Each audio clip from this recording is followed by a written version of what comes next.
Dubaï moderne, Dubaï connecté, Dubaï avant-gardiste. Ville de la démesure, parmi les 5 plus riches du Moyen-Orient, Dubaï compte 3,3 millions d'habitants, dont 68 000 millionnaires. Avec son économie diversifiée qui repose sur une variété de secteurs comme les transports et la technologie, la ville attire chaque année des milliers de nouveaux travailleurs séduits par la promesse d'un miracle moyen-oriental. Hub mondial de la finance et du divertissement, Dubaï est composé à 90% d'expatriés. Parmi eux, la plus grande communauté de Libanais des Émirats arabes unis, qui en compte près de 150 000. Loin de l'inflation et du manque d'infrastructures qui rendent difficile la vie au pays du Cèdre, ils ont refait leur vie dans une ville sursécurisée à la croissance fulgurante. Donc là, on va voir David, qui est conseiller du ministre de l'économie. Et ce qui est très intéressant avec lui, c'est que ça fait 15 ans qu'il vit à Dubaï. Donc il a non seulement assisté à toute l'évolution de la vie, mais aussi de sa communauté libanaise. Des fois, on va à World Island, des fois, juste on fait un petit tour devant Burj Al Arab, Atlantis, voilà, ça c'est Atlantis là-bas, l'hôtel. Avant, vraiment, c'était inimaginable. On construisait un étage par jour. Google Maps ne fonctionnait pas à Dubaï. And I'm not joking. Google Maps ne marchait pas. Le matin, voilà, il y avait une route, l'après-midi, il n'y a plus la route. Dubaï était une ville où les gens voulaient rester 2-3 ans, travailler et puis repartir. Là, maintenant, il y a un côté différent de Dubaï. Dubaï a beaucoup développé. L'offre de Dubaï a changé et les gens sont restés. Donc, du coup, il y a beaucoup plus de familles, il y a beaucoup plus de gens qui sont là pour rester. C'est plus le mindset de je reste 2 ans et je quitte. Ce que je peux voir chaque jour, c'est qu'il y a beaucoup de Libanais qui sont venus après la crise au Liban, genre il y a 2-3 ans. À la base, cette route-là s'appelle Hassa Street. But now it's a joke. Everybody says we should change the name et l'appeler Beirut Street.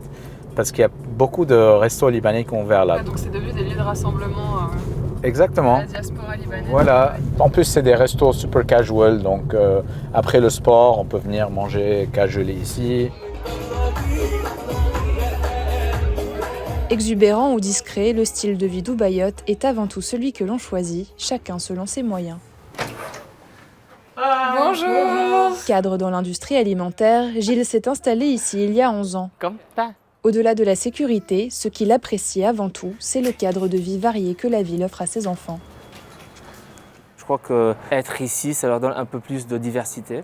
Il y a beaucoup plus d'opportunités ici, pas seulement professionnelles, mais aussi les cultures qu'ils vont apprendre, les choses qu'ils vont voir ici, qu'ils ne vont jamais apprécier au Liban. Ils ont des amis anglais, français, indiens, libanais bien sûr, jordaniens, égyptiens, de partout. Si dans les années 80, la guerre civile a poussé de nombreux Libanais à s'installer à Dubaï, c'est la crise économique de ces 3 dernières années qui a généré une explosion de l'émigration. Arrivée il y a 1 an, Sabine, 36 ans, est directrice de création.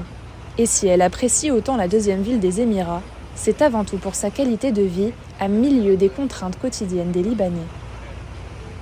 C'est surtout la safety ici qu'on recherche, être tranquille. C'est la tranquillité. Et c'est toi qui décides le niveau d'adrénaline que tu veux vivre dans ta vie là. C'est pas que quelqu'un te force à faire des trucs que tu n'as pas envie d'avoir. Tu n'as pas des conséquences, tu vis tes décisions, tu ne vis pas les conséquences. Certaines personnes ont un peu des a priori sur Dubaï, trouvent que ça peut être superficiel ou une bulle. Quelle est ta vision toi ? C'est une cité qui date depuis 20 ans. Alors c'est très naturel. Ce qu'on voit là, c'est des nouveaux immeubles, toute une infrastructure qui est très récente. Alors c'est pas la bulle, c'est la vérité, c'est la réalité de la cité. Alors je ne sais pas pourquoi d'autres la trouvent superficielle. C'est toi qui choisis le style de vie que tu vas avoir là. Tu peux faire une vie très sereine, très simple, très saine, comme tu peux faire une vie très wild et très... c'est ton choix.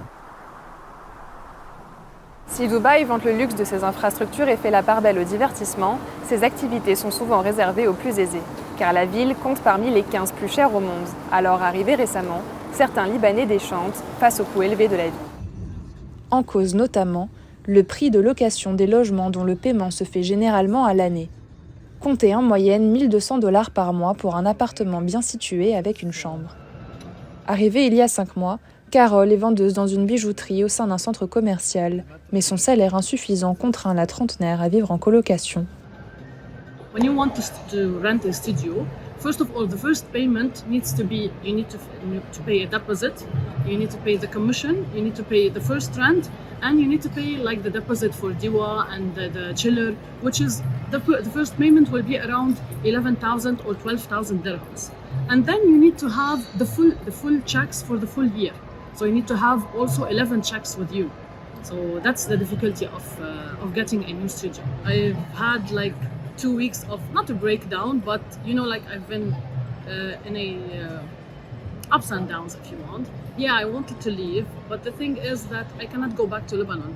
And if I want to leave Dubai, I need to go to somewhere else where I can, you know, like be able to get money to help the parents in Lebanon. Do you still get to, for example, have fun without spending too much money? There is a lot of things you can do here in Dubai without paying a lot of money, but there is a lot of also temptations, you know? So you will be in this dilemma where you want to save money, but at the same time you want to spend money to be happy and to live your life.